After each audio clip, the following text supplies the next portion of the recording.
క్రీస్తునందు ప్రియమైన శుభవచనం దేవుని ప్రియులకు మన ప్రభువైన యేసుక్రీస్తు వారి శ్రేష్టమైన శక్తి కలిగే నామమున ఈ ఉదయకాల శుభాలు అందిస్తున్నాం.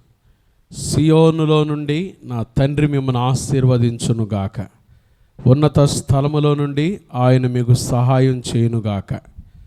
దేవుని ప్రియులారా, ఎలా ఉన్నారు? లేవగానే ప్రభుని స్తుతించి గణపరిచి లేచారా? మరొక నూతన దినాన్ని దయచేసిన దేవునికి హృదయపూర్వకంగా కృతజ్ఞతాస్తుతులు చెల్లించారా? యేసయ్య నమ్మదగిన దేవుడు, వాగ్దానం ఇచ్చి నెరవేర్చుటలో సమర్థుడైన దేవుడు. ఆ గొప్ప యేసయ్య మిమ్మల్ని మీ కుటుంబాలను నూరంతలుగా ఆశీర్వదించునుగాక. ఈరోజు మీ జీవితంలో ఘనకార్యములు చేయునుగాక. ఆమేన్. ఈరోజు శుభవచనం కొరకు 56వ కీర్తన 4వ వచనం చదువుకుందాం. దేవుని బట్టి నేను ఆయన వాక్యమును కీర్తించెదను, దేవుని యందు నమ్మిక ఉంచి ఉన్నాను, నేను భయపడను, శరీరదారులు నన్నేమి చేయగలరు. ఈరోజు శుభవచనం, నేను భయపడను. దేవుని బిడ్డలు భయపడాల్సిన పనే లేదు. ఇదే కీర్తనలో దావీదు 2 సార్లు ఈ మాట అంటాడు. 11వ వచనంలో కూడా, నేను దేవుని యందు నమ్మిక ఉంచి ఉన్నాను, నేను భయపడను, నరులు నన్నేమి చేయగలరు. ఈరోజు శుభవచనం, నేను భయపడను. దేవుని బిడ్డలు భయపడకూడదు. ప్రభువైన యేసునందు విశ్వాసం ఉంచి యేసు ప్రభు రక్తంలో కడుగబడి ఆయన కొరకు సాక్షులుగా జీవించే దేవుని బిడ్డలు భయపడకూడదు.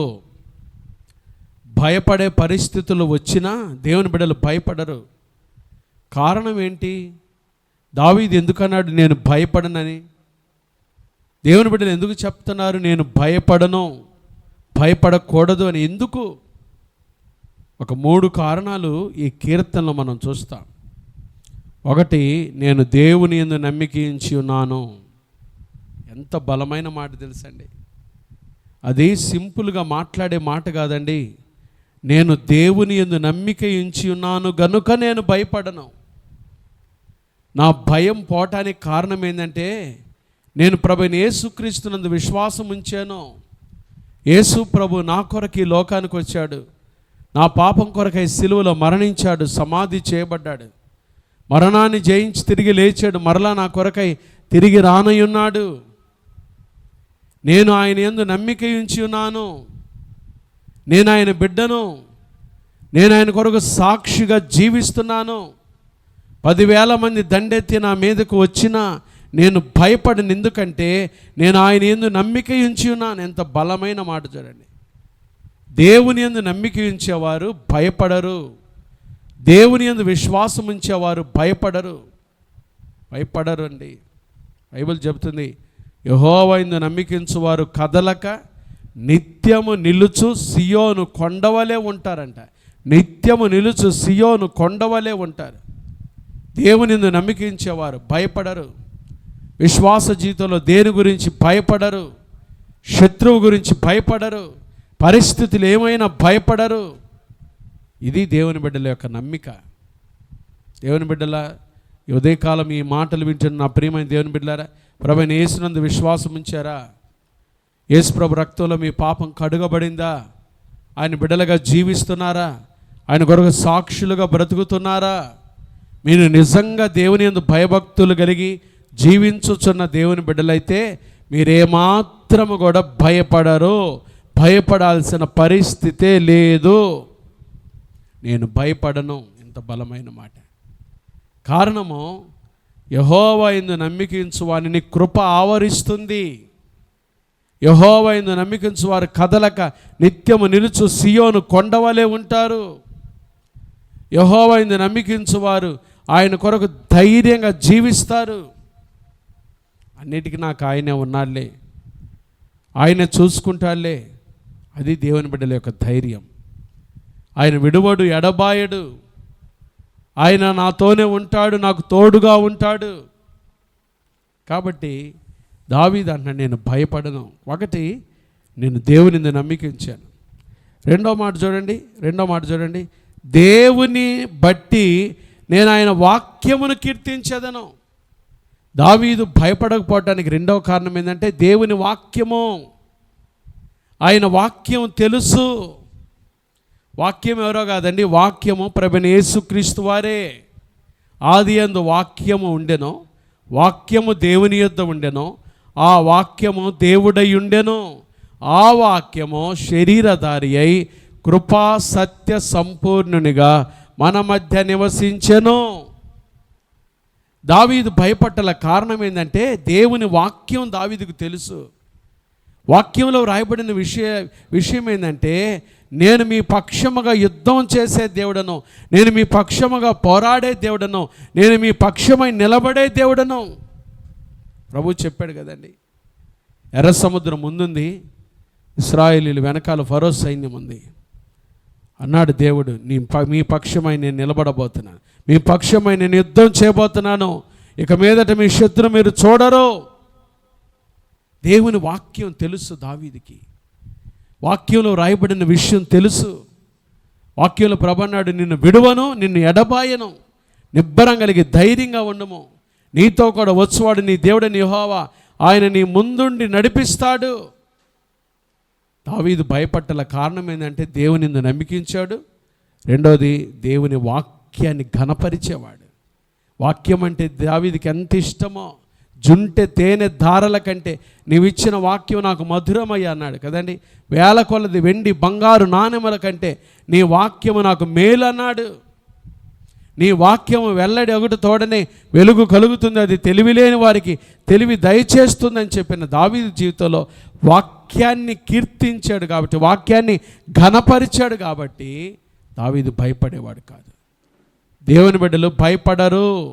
విశ్వాస జీవితంలో ఏమాత్రము కూడా భయపడరు. విశ్వాస జీవితంలో ఏమాత్రం కూడా భయపడరు, భయపడకూడదు. ఒకటి, ఎందుకు భయపడకూడదు? దేవుని యందు నమ్మిక ఉంచాము కాబట్టి.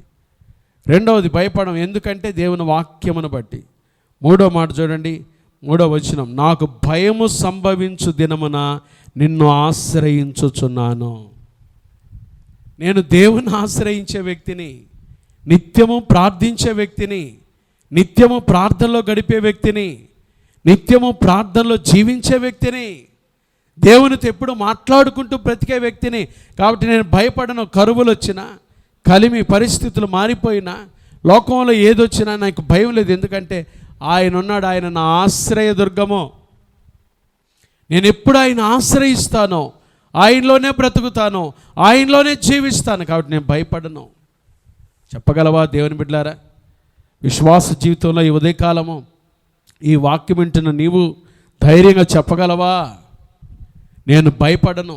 ఏది వచ్చినా ప్రభు చెప్పాడు, ఏ తెగులు మీ గుడారం సమీపించదన్నాడు, ఏ అపాయం రాదని చెప్పాడు, ఇక మీదట మీకు అపాయం సంభవించదని చెప్పాడు. ఆయన మాటను బట్టి, ఆయన వాక్యాన్ని బట్టి ధైర్యంగా జీవిస్తున్నావా? ఫిలిప్పి 4:19 ప్రభు చెప్పాడు, యేసుక్రీస్తు యొక్క ఐశ్వర్యం చొప్పున ఆయన మీ ప్రతి అవసరత తీరుస్తానన్నాడు, నేను స్వస్థపరిచి యెహోవాను నేనే అని చెప్పాడు. ధైర్యంగా జీవిస్తున్నావా? ప్రభువును బట్టి ధైర్యంగా జీవిస్తున్నావా? ఆయన వాక్యాన్ని బట్టి కీర్తిస్తున్నావా? వాక్యంలో నడుచుకుంటున్నావా? వాక్యాన్ని ఘనపరుస్తున్నావా? ఎప్పుడైతే మనం ఇది చేస్తామో మనం దేవుని కోసం భయపడకుండా నిర్భయంగా జీవిస్తాం. నా ప్రియమైన దేవుని బిడ్డలారా, ఈ మాటలు వింటున్న మీరు ఈ దినం మొదలుకొని భయము లేని నిర్భయమైన జీవితాన్ని జీవించుటకు పరిశుద్ధాత్మ దేవుడి అట్టి కృప మనందరికీ దయచేయనుగాక. ప్రభు మీ భయములన్నిట్లో నుంచి మీకు విడుదల దయచేయనుగాక. మీకు భయము సంభవించిందా? దేవుని ఆశ్రయించండి, వాక్యాన్ని కీర్తించండి, వాక్యానికి తగినట్టుగా నడవండి. అంతేకాదు దేవుని యందు నమ్మిక ఉంచి ధైర్యంగా ముందుకెళ్ళండి. యేసయ్య మీ భయములన్నింటిలో నుంచి మీకు పరిపూర్ణమైన విడుదల విడుదల విడుదల దయచేయునుగాక. ఈరోజే మీ భయములన్నింటిలో నుంచి మీకు విడుదల కలుగునుగాక. భయములన్నింటిలో నుంచి విడుదల కలుగునుగాక. దేవుని కృప మీకు సమృద్ధిగా కలుగునుగాక. ఆమేన్. ప్రార్థన చేసుకుందాం. మహాపరిశుద్ధుడు అయిన మా తండ్రి, దయగలిగిన మా దేవ, ప్రేమా స్వరూపి, మీకు స్తోత్రాలయ్యా. అయ్యా, ఈ ఉదయకాలమున లేవగానే శుభోచనం ద్వారా మీ మాటలు వినుటకు మీరు మాకు ఇచ్చిన అమూల్యమైన ఈ అవకాశాన్ని బట్టి మీకు స్తోత్రాలు చెల్లిస్తున్నాం. అయ్యా తండ్రి, మేము భయపడకూడదు అని మీ ఉద్దేశం అయ్యా. మేము భయపడకుండా జీవించాలి, నిర్భయంగా జీవించాలి. భయములన్నిటిలో నుంచి విడిపించే దేవుడు మీరు మాకున్నారని మీ యందు విశ్వాసం ఉంచి నమ్మికతో జీవించాలని మీ ఆశ ఉన్నది. కాబట్టి ఉదయకాలం నేను భయపడను అనే ఈ శుభవచనం ద్వారా మాతో తేటగా మాట్లాడినందుకు మీ వందనాలు. అయ్యా తండ్రి, ఎవరైతే అనారోగ్యంతో ఉన్నారో, ఆర్థిక పరిస్థితుల గురించి భయపడుతున్నారో, కుటుంబ సమస్యల గురించి భయపడుతున్నారో, యేసు నామములో నీ బిడ్డలకు విడుదల కలుగునుగాక, స్వస్థత కలుగునుగాక, కృప కలుగునుగాక, సహాయం దయచేయండి అయ్యా. మా బిడ్డలు ఎదుర్కోబోయే శోధన కీడులు తప్పించి, అపాయాలు తప్పించి, దుష్టుని తప్పించి, పనిపాట్లన్నింటిలో మీ ఆశీర్వాదం దయచేయమని, వ్యాపారాలు, ఉద్యోగాలు, చేతుల కష్టార్జితాలు మీరు దీవించి ఆశీర్వదించి మంచి ఆయురారోగ్యాలతో మా బిడ్డలందరినీ మీరు దీవించి నడిపించమని, మీ రాజ్యం కొరకై సిద్ధపరచమని యేసు నామమున ప్రార్థిస్తున్నాము తండ్రి. ఆమేన్. త్రియేక దేవుని ప్రేమ, కృపా, సమాధానములు ఉదయకాలం ఈ శుభవచనాలు పాల్గొన్న దేవుని ప్రియులందరికీ, క్రైస్ట్ బ్లెస్సింగ్ చర్చ్ కుటుంబాల పరిచర్యలకు, సార్వత్రిక సంఘానికి, సకల కోటి పరిశుద్ధులందరికీ ఇప్పుడు ఎల్లప్పుడు ప్రభువు రాకడ పర్యంతము తోడయుండును గాక. ఆమేన్.